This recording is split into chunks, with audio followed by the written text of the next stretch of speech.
Hello mga people! Welcome to my channel and this is Baba V.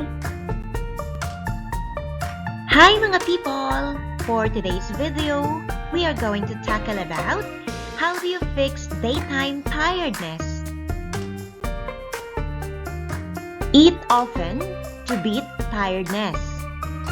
Of course, huwag mo naman gutumin si Tommy. Get moving! Ayan, galaw-galaw ha.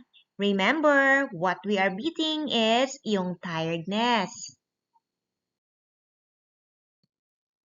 Lose weight to gain energy. Go back to BMI mo. Review mo yung must weight at saka huwag ugaliin ang tamad-tamaran para ma-achieve mo ang tamang weight mo.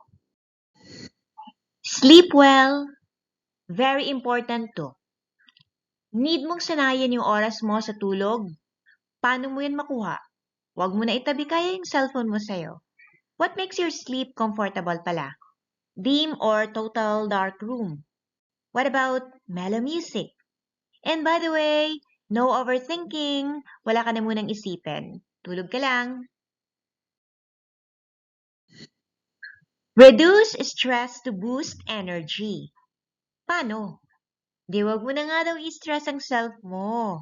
Why thinking of somebody? Something? Somewhere na magpapabigat lang sa'yo. Anything that stress you must and no. Sige ka. Remember, need mong mag-boost ng energy mo. May duty ka pa later. Talking therapy beats fatigue. Pwede. Pero literally, positive or mga nakakatawang conversations lang. Cut out caffeine. Ipagpaliban mo muna si Starbucks. Uy, gastos lang yan. Hindi nga. Kasi minsan maruruin yung sleepiness mo. Gusto mo ba yung di maganda ang tulog mo? Tendency niyan, di rin maganda ang gising. Drink less alcohol. Saan mo pa ba i-insert yan? Huwag na nga mga people, saka na lang pag may okasyon, ikaw talaga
So this is it mga people.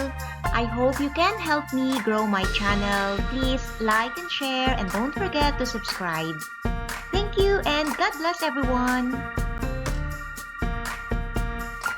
Thanks for watching.